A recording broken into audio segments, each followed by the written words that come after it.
अस्सलाम वालेकुम नाज़रीन, मैं हूं शेख रहमत अली। आप देख रहे हैं क्राइम टुडे न्यूज़। नाज़रीन, हक़ की आवाज़ उठाना, सवाल करना अब मुश्किल होता जा रहा है।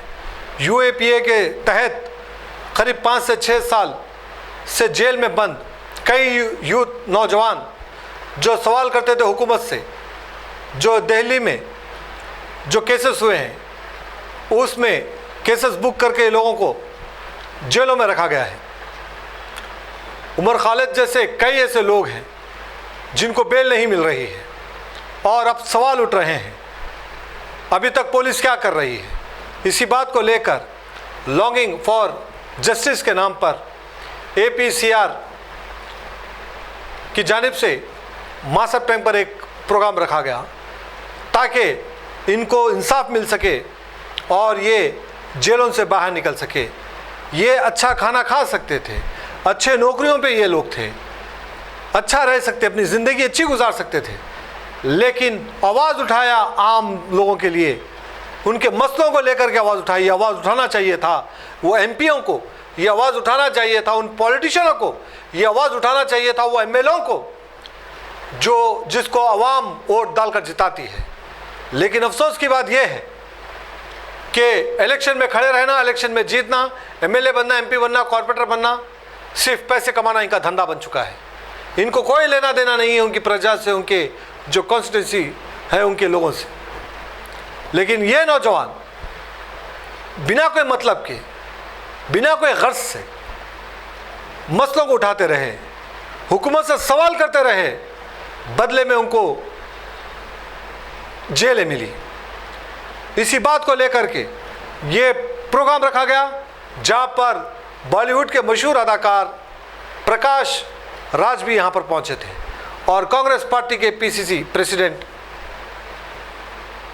महेश गौड़ भी यहाँ पर पहुँचे थे। इसके अलावा तंजीम के कई लोग थे जिन्होंने मीडिया से बात करते हुए सारे तफसीलात बताई, जहाँ पर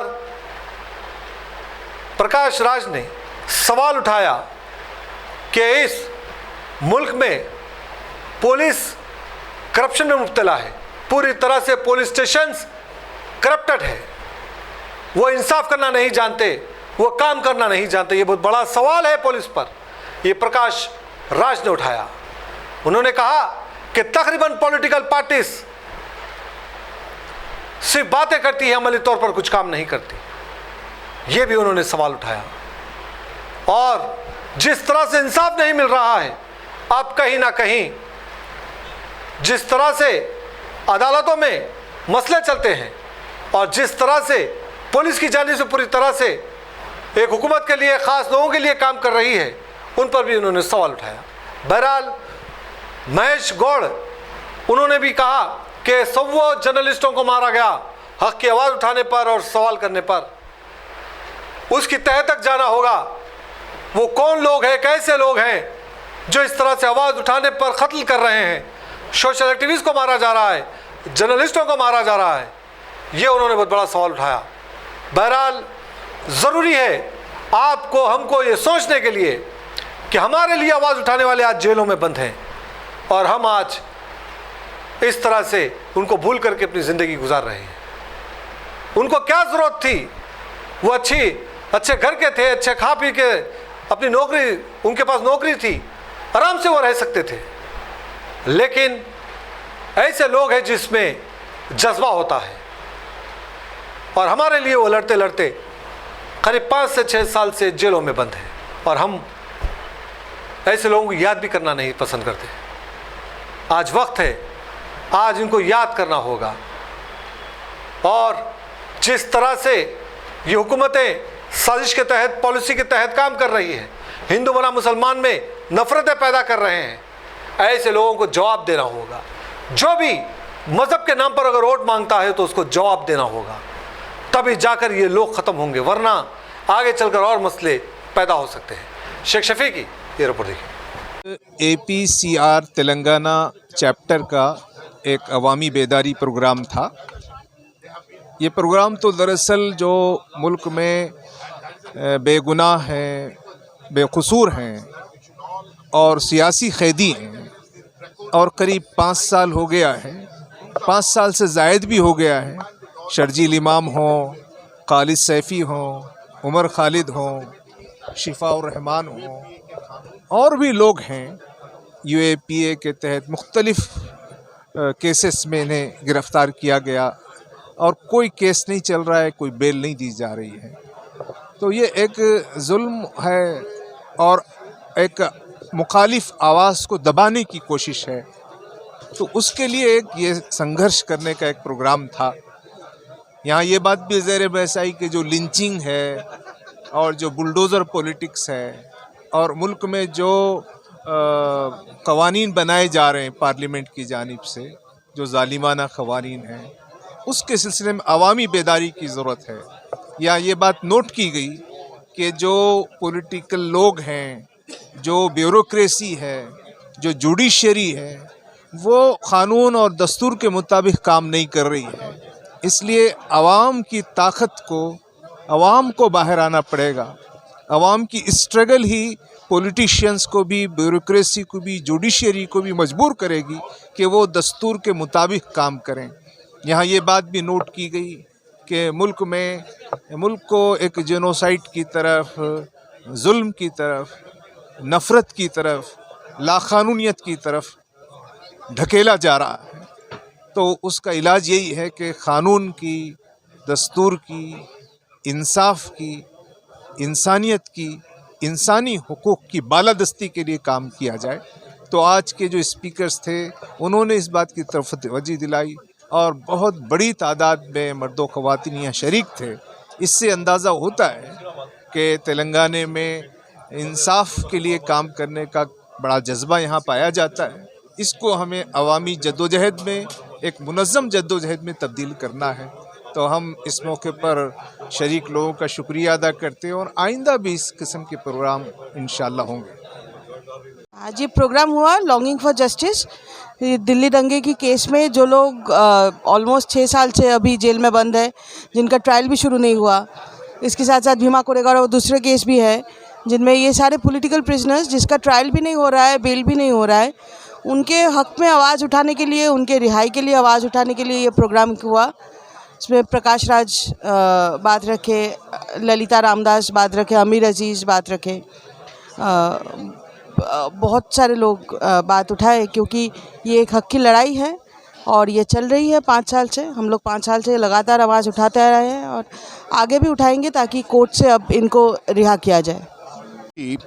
जो आज उमर खालिद के साथ आज देश में बहुत सारे पॉलिटिकल एक्टिविस्ट, जो प्रिजनर्स, जो हम कहते हैं पॉलिटिकल प्रिजनर्स, सालों भर without bail, without trial they have been in the jails, उसके खिलाफ आज ये जलसा हुआ है।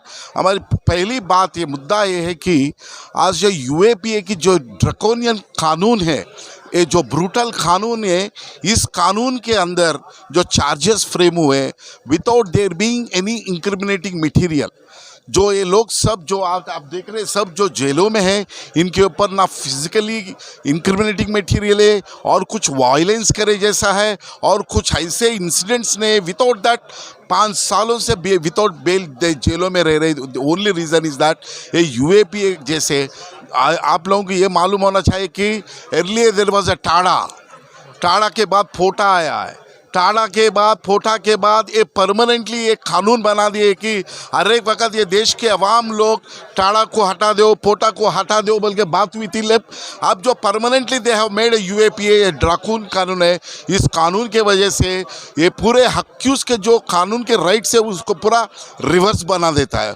उसी की वजह से bail is denied since 4 longs. That is ये सब हमारा एक डेमोक्रेटिक डिमांड है कि struggle, right to organize, right to fight is a democratic right.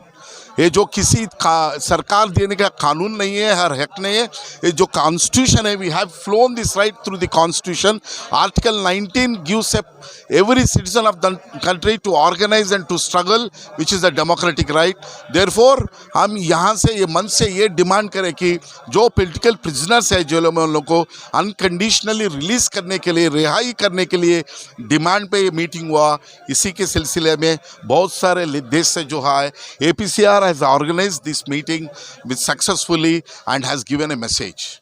ने लॉन्गिंग जस्टिस के नाम पर जो जस्टिस में डिलेड है, जो इंसाफ नहीं मिल रहा है, पॉलिटिकल प्रिजनर्स को खासकर दिल्ली रॉयट के नाम पर फंसाए गए, एम्प्लिकेट किए गए यूथ्स को, जिसमें उमर खालिद सैफ़ी, गुलफिशा फ़ातिमा, शर्जिल इमाम और सारे लोग हैं, उनके लिए प्रोग्राम था जिसमें सोसाइटी के अलग अलग हिस्से से, एकेडमिया से, पॉलिटिकल क्लास से, लीगल सर्विसेज से, सब जगह से लोग मौजूद थे और एक बड़ी तादाद में लोगों ने उस पर बात करी और ये बात करी कि अदालतों में इंसाफ नहीं मिल रहा और अदालतों को संविधान के अनुसार चलते हुए, जो हिंदुस्तान के कानून की बेसिक स्पिरिट है कि bail is a rule, jail is exception, उसके तहत इन सबको बेल देनी चाहिए.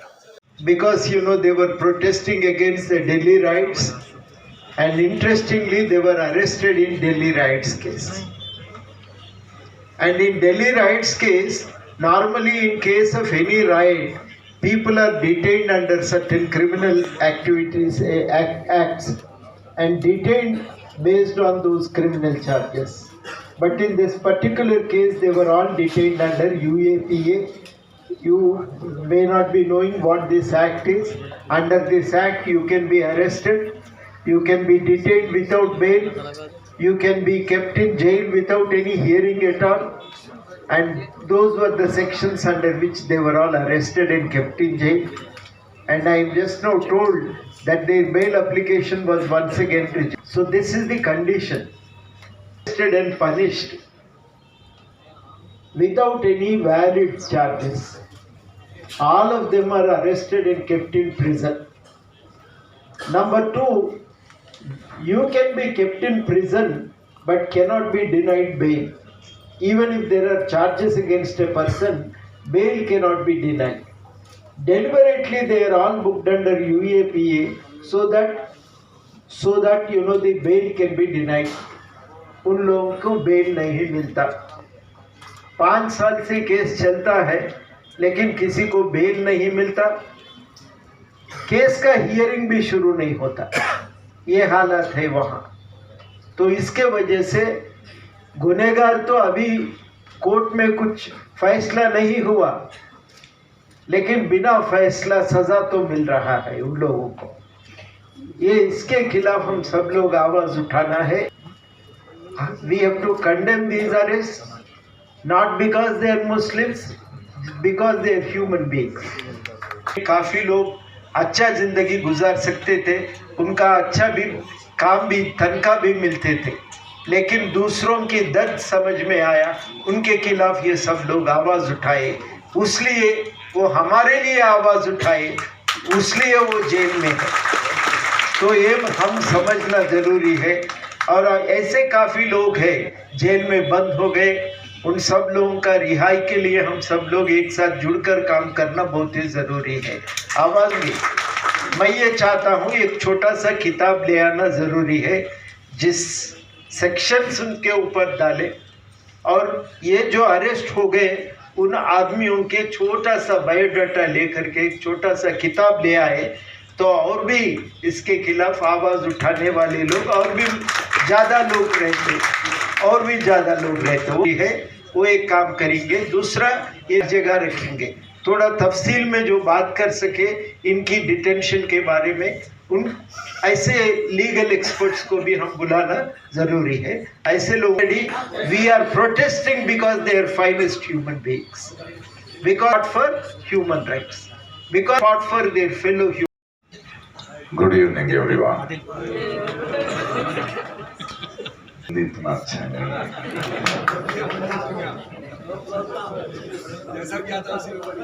तो अंग्रेजी में बोल. आप अच्छे हैं, बस काफी जैसा भी हिंदी नहीं आता है क्या? Entered the hall, I met Amir and I said hi.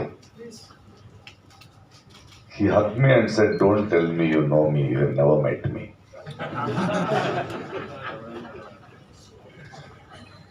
I want to tell you, I know you, and I know each and one of you are here. I recognize you because of the pain we carry together.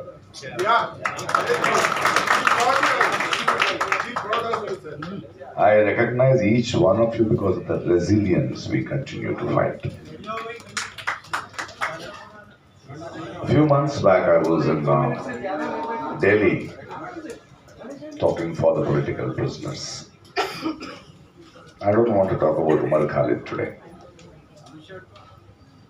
Everybody speaks, we all know who he is. I would like to repeat what I said in Delhi. Please try to understand whatever is happening in this country is a preparation of a genocide. That is their agenda. We may talk of rules, regulations, nothing matters to them. They don't have a conscience.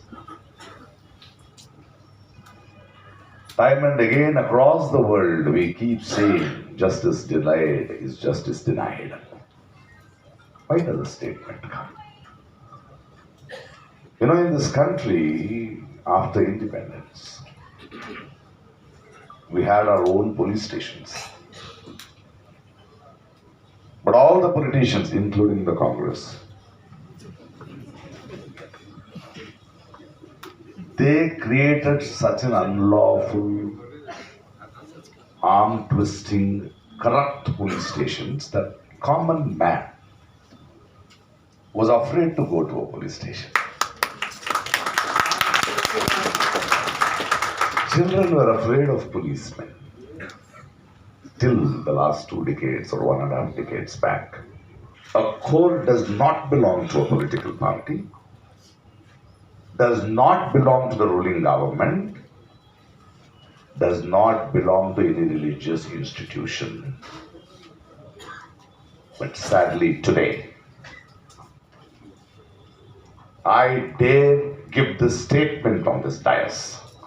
Shame on you, the courts of India. Because you are committing the biggest crime, killing justice. Chronology, you see it, no? You are fighting BJP, don't fight BJP. You have to fight the RSS. I had a very interesting political analyst who was talking to me that why Hitler failed, why Mussolini failed. Because they started a political party. They were a political party. Here RSS is not a political party.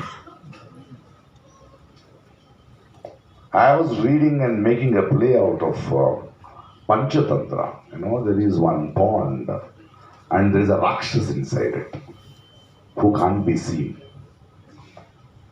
But there is a lotus on top of it. You are fighting with the lotus. Fight with the strength which gives to that lotus which is deep down. Freedom of this country. 26th. I got irritated at first because it is my personal ID, email ID. You know, how dare. ID is not my friend, definitely. And I have not shared my email ID with him. So he has my data, or his email managers have a data. I said, चलो प्रधानमंत्री ने लिखा है कुछ तो पढ़ लेंगे. A letter full of lies. Beautiful lies. He says, if there was no constitution of this country, I would not have come up to this stage from the small beginnings. Ambedkar is the greatest man. Mahatma Gandhi is the greatest man. What a liar he is. Then I remembered the visuals of the day before that, on 25th, on the Ram Mandir, there was a flag being hoisted. The prime ministers of this country and the RSS chief were there.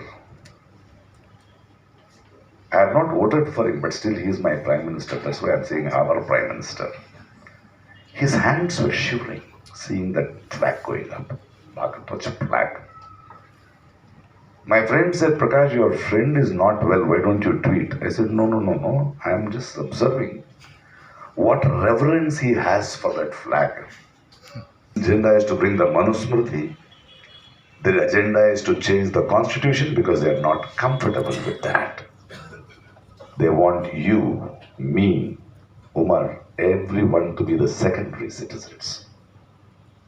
Be aware, and through this media, I am telling to the common man, be aware, be careful. It is to continue very clear. Gauri Lankesh was killed. All the 13 have been arrested. The weapon has been found. And it is proved it was a series of killing of Gauri, Pansare, Dabolkar, Kalburgi. All who spoke against RSS. All who landed them outside. Please see the chronology. Rapists walk out. A Dhongi Baba, every elections he comes out, gets votes for the BJP and goes back inside. So their agenda is very clear, is to kill the democracy, kill all systems. It is time for us to wake up now, raise our voice and tell them that we are here, we are not afraid. We will continue to speak the truth. If you can lie to us 100 times, 1,000 times. Awesome. Political organizers, आप सभी लोगों का के शुरू करता हूँ कि हिंदुस्तान सबका है। हिंदुस्तान में जितना हिंदू का हक है उतना ही मुस्लिम का हक है, जितना मुस्लिम का हक है उतना ही सिख का हक है, जितना सिख का उतना ही क्रिश्चियन का। सबका एक ही वोट है। कोई सोच के चलते हैं हिंदुस्तान एक मजहब का है या भविष्य में एक मजहब का करेंगे, वो अगर ऐसा सोचता है वो बेवकूफ़ है। हिंदुस्तान सबका है, सबका रहेगा। और आज का मेन बेल के बारे में चर्चा के यहाँ बुलाई गई है। Bail is the rule, jail is exception. वकील साहब बोले कि रिवर्स हो गया आज। फंडामेंटल राइट को बहुत सारे मासूम लोग बेल मिलते मिलते सजा काट ले रहे, सालों भर जेल में रहते हैं, गुनाहगार साबित हुए बगैर ही पनिशमेंट ले रहे, सालों भर जेल में रह रहे। फंडामेंटल राइट को डिवेट हो रही है। इनोसेंट अंटिल प्रूवन गिल्टी, उनके पीछे अनसीन लोग भी पनिशमेंट खाते हैं।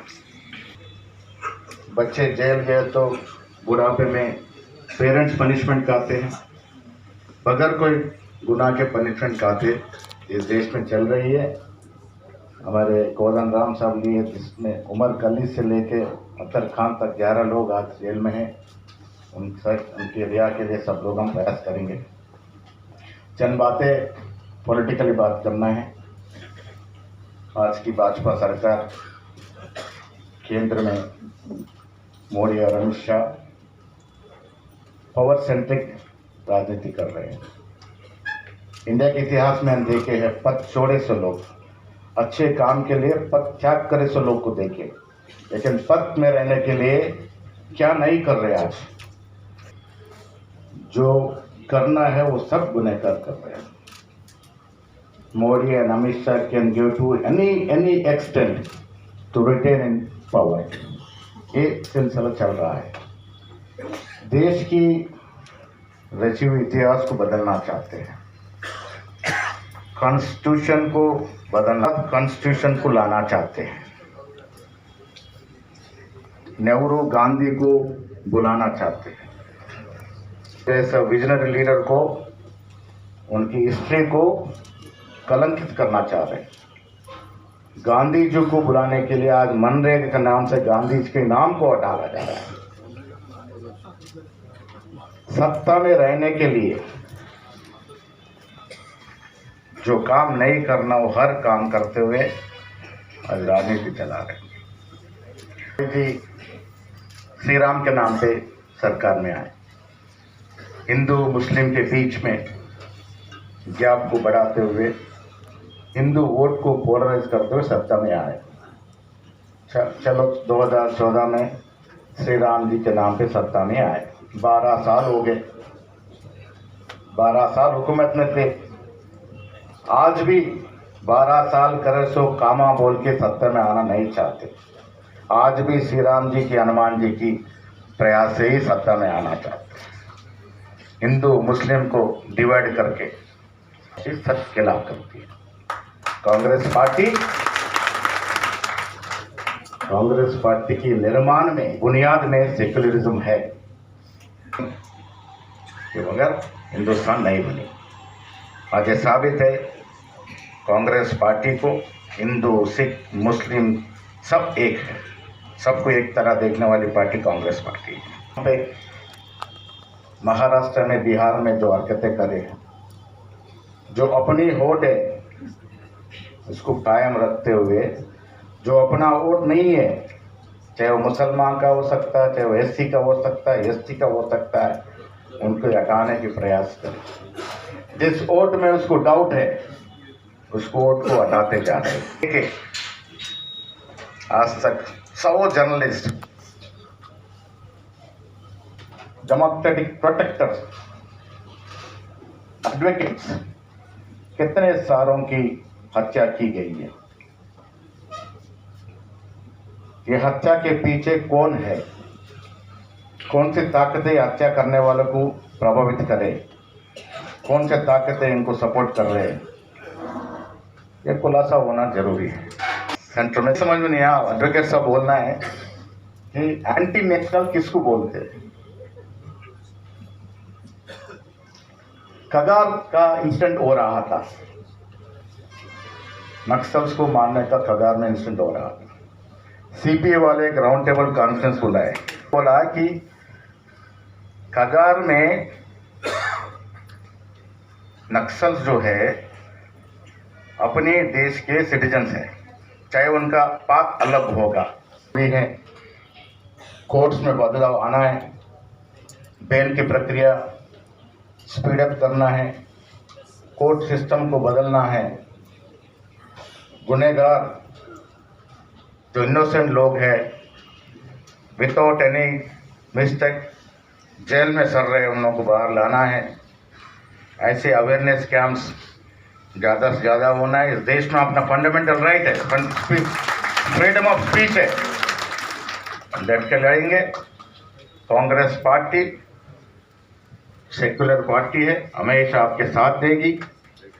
आने वाले दिनों में जहां भी ऐसा मीटिंग होती है हमारे कांग्रेस लीडरशिप पार्टिसिपेट करेंगे, आपके साथ रहेंगे। और को आपने जो भी आज मीटिंग करे हैं धन्यवाद करता हूँ। पढ़ के अपनी जगह मुझे लगता है वो भी मेरे जहन में है। मैं बहुत सारी बातें करना चाहता हूँ, लेकिन मुझे लगता है वो या तो हो चुकी हैं या हो जाएंगी। इनकार करता हूँ। तुम गोलियों से हमें मार जरूर सकते हो।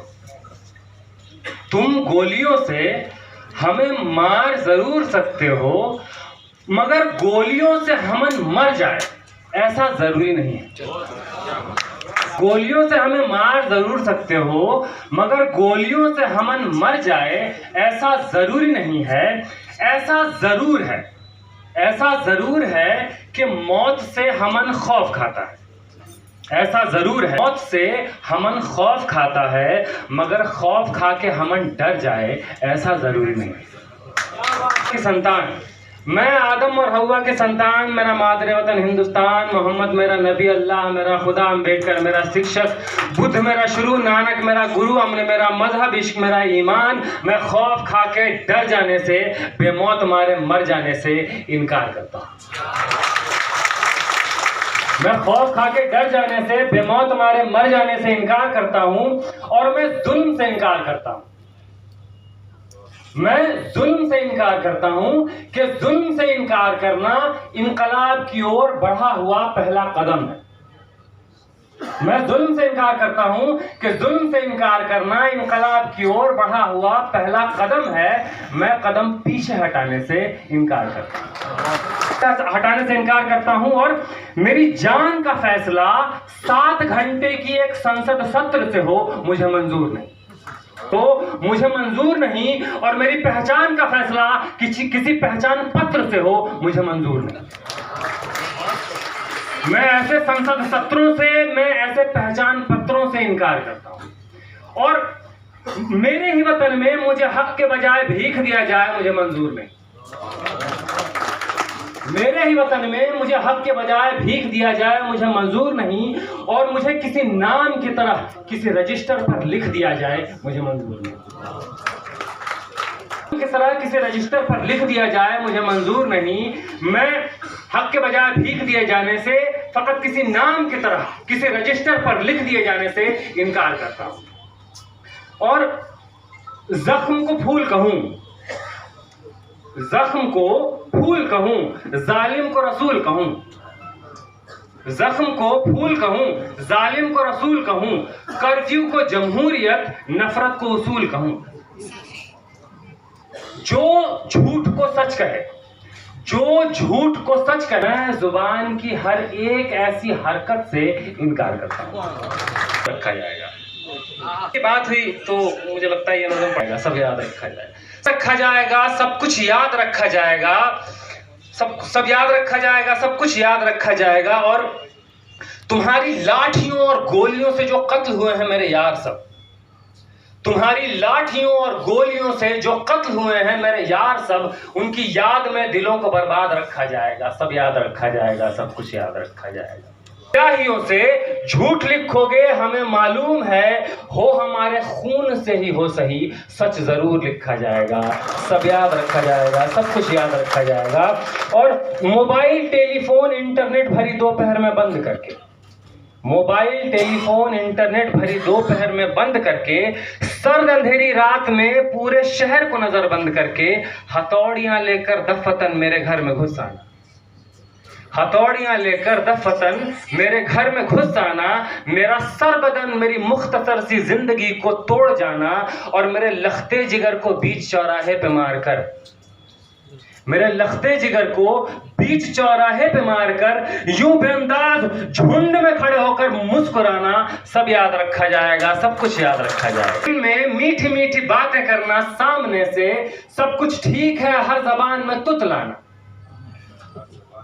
दिन में मीठी मीठी बातें करना सामने से, सब कुछ ठीक है, हर जबान में तुतलाना।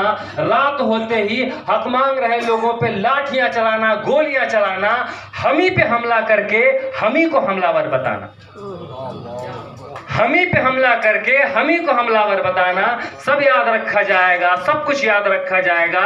और हड्डियों पे लिख के रखूंगा ये सारे वारदात, मैं अपनी हड्डियों पे लिख के रखूंगा ये सारे वारदात। तुम जो मांगते हो मुझसे मेरे होने के कागजात, अपनी हस्ती का तुमको सबूत जरूर दिया जाएगा, ये जंग तुम्हारी आखिरी सांस तक लड़ा जाएगा।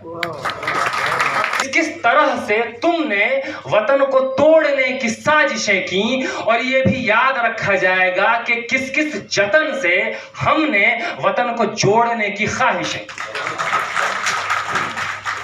और ये भी जिक्र आएगा जहां में दौर बुज़दिली का तुम्हारा काम याद रखा जाएगा, और जब कभी भी जिक्र आएगा जहां में दौर जिंदगी का हमारा नाम याद रखा जाएगा। लोग थे जिनके इरादे टूटे नहीं थे लोहे की हथौड़ियों से, कि कुछ लोग थे जिनके इरादे टूटे नहीं थे लोहे की हथौड़ियों से, कि कुछ लोग थे जिनके ज़मीर बिके नहीं थे इजारेदारों की कौड़ियों से। लोग थे जो डटे रहे थे तूफान नूह के गुजर जाने के बाद तक, कि कुछ लोग थे जो जिंदा रहे थे अपनी मौत की खबर आने के बाद तक। को मूंदना भले भूल जाए जमी अपनी धूरी पे घूमना, हमारे कटे परों की परवास को, हमारे फटे गलों की आवाज को याद रखा जाए। रात लिखो हम चांद लिखेंगे, तुम रात लिखो हम चांद लिखेंगे, तुम जेल में डालो हम दीवार फान लिखेंगे। तुम लिखो हम चांद लिखेंगे, तुम जेल में डालो हम दीवार फान लिखेंगे। FIR लिखो, हमें तैयार लिखेंगे। और तुम हमें कत्ल कर दो, यूं करो तुम हमें कत्ल कर दो, हम बन के भूत लिखेंगे, तुम्हारे कत्ल के सारे सबूत लिखेंगे। हालतों से बैठकर चुटकुले लिखो, हम सड़कों दीवारों पे इंसाफ लिखेंगे। बहरे भी सुन ले इतनी जोर से बोलेंगे, अंधे भी पढ़ ले इतना साफ लिखेंगे। आसमान पे इनकलाब लिखा जाएगा, पे इनकलाब लिखा जाएगा, सब याद रखा जाएगा, सब कुछ याद रखा जाएगा। और ताकि तुम्हारे नाम पर ताउम्र लानतें भेजी जा सके, ताकि तुम्हारे नाम पर ताउम्र लानतें भेजी जा सके, और ताकि तुम्हारे मुजस्समों को कालिखें पोती जा सके। तुम्हारे नाम, तुम्हारे मुजस्समों को आबाद रखा जाएगा, सब याद रखा जाएगा, सब